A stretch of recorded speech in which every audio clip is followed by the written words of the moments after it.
ჩემი სუსტი წერტილია, მოკლედ სულ ვალაგებ. აუცილებლად უნდა იყოს სუფთა და წკრიალა, მოკლედ თავიდან ბოლომდე მოწესრიგებული უნდა იყოს. ყველაფერი უნდა იდოს თავის ადგილას, აი რომ გადავხედა, უნდა მესიამოვნოს და მშვიდად ვიგრძნო თავი. 37 წლის ნინი ბუაჩიძე ზუმბა ფიტნეს ინსტრუქტორი და დაბალანსებული კვების მენტორია. საკუთარ თავს პერფექციონისტს უწოდებს. გვიზიარებს, რომ ეს თვისება მის ყოველდღიურობას მნიშვნელოვნად ართულებს. ყოველთვის წინასწარ განსაზღვრული გეგმა აქვს, რომელსაც აუცილებლად ნაბიჯ-ნაბიჯ მიჰყვება. დილის რუტინის შემდეგ სახლში ყველანიც აუცილებლად თავის ადგილს მიუჩენს და სამსახურში წასვლამდე ჯერ საყვარელ შინაურ ცხოველს გაასეირნებს. დილის 6 საათზე ვდგებოდი და 6 საათიდან ვიწყებდი აი ყველანაირი საქმეს. აი დეტალურად მივყვებოდი გეგმას, როგორ უნდა დამელაგებინა. აი მაგალითად სანამ დავიძინებდი სარეცხს დავრეცხავდი, რომ დილით 6 საათზე რომ ავდგებოდი, ეს უნდა დამეფინა. აი დაღლილი ვარ ხო მაგალითად და დავჯექი. აი დავინახე რომ ფინჯანი არასწორად დგას მაგიდაზე და აი მოდი ნინი დაისვენე, რა ავდგები, მაინც ავდგებოდი და ავიღებდი ამ ფინჯანს და თავის ადგილას დავაბრუნებდი. 2 შვილი მყავს და მათ კვებას აი რაციონს აი ისეთ ყურადღებას ვაქცევდი დეტალურად, რომ აი რაღაცა არასწორად არ გამეკეთებინა, ეს უკვე ფსიქოლოგიურად მოქმედებდა ჩემზე, როცა არ გამოდიოდა რაღაცა ისე რა. მე უკვე ვისტრესებოდი ამით, ფიზიკურად ვიღლებოდი, იმიტომ რომ ძალიან ბევრს ვთხოვდი საკუთარ თავს.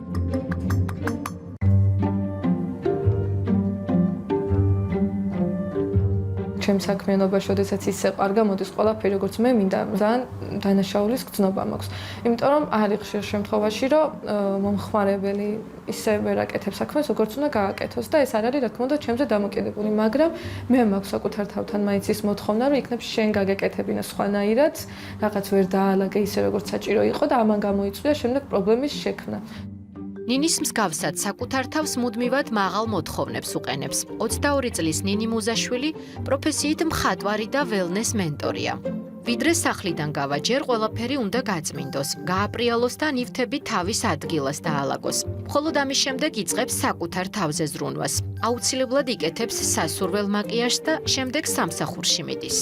აი გარეთ რომ გავდივარ და რაღაც არასწორად საკეში არ მომეწონოს, იქ უკვე ვიწყებ ჩემი თავის კრიტიკას. ყველაფერში ესე გამოიხატება, ეს მარტო საქმეში არ არის, ეს არის როგორც სახლის დალაგებაზე, ესე მოწესრიგებულობაზე. ზუსტად მაქვს გათვლილი, რომ ჩემი მაკიაჟის სივრცე, ჩემი თავის მოწესრიგების საშუალებები, ასე ვთქვათ, კონდეს დალაგებული ისე, როგორც მე მანიჭებს სიამოვნებას.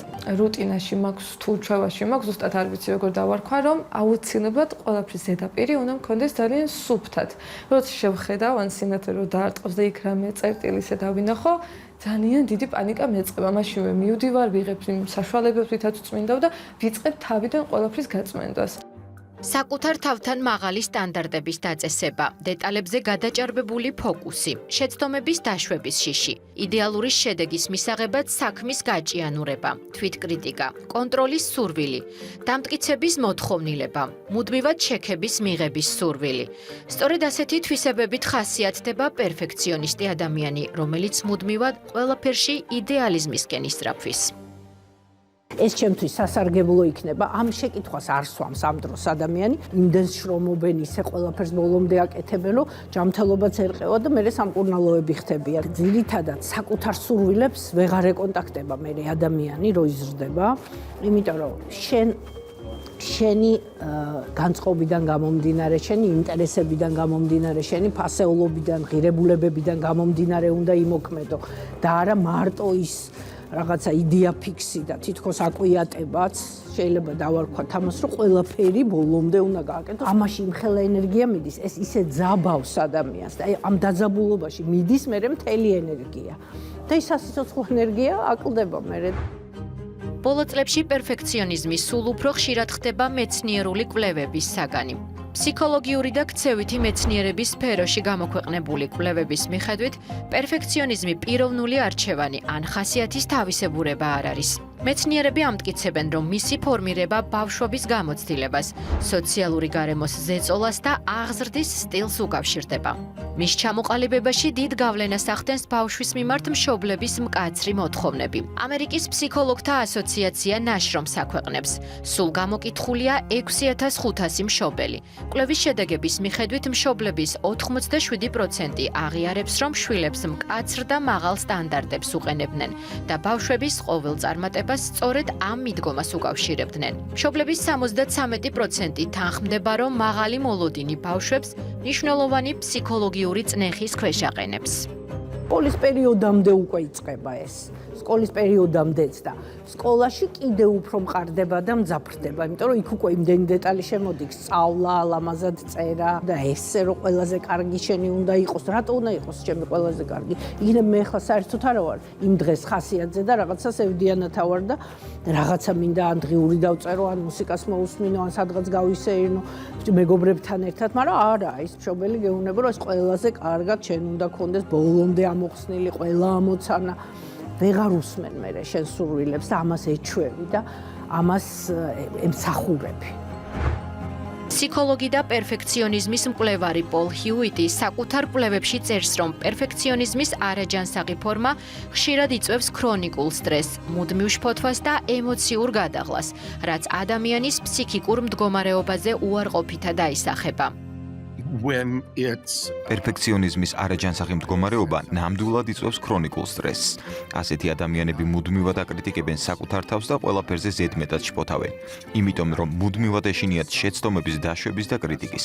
ყოველთვის ცდილობენ ყველაფრის სრულყოფას. შესაბამისად, ამ პროცესში მათ უჭირთ დასვენება. კლინიკურ პრაქტიკაში ვხედავთ, რომ ასეთი ადამიანები ხშირად განიცდიან სამსახურში დაღლას და მუდმივი შფოთვის ფონზე საკუთარი მიღწევებით კმაყოფილების მიღებაც თითქმის არ შეუძლიათ.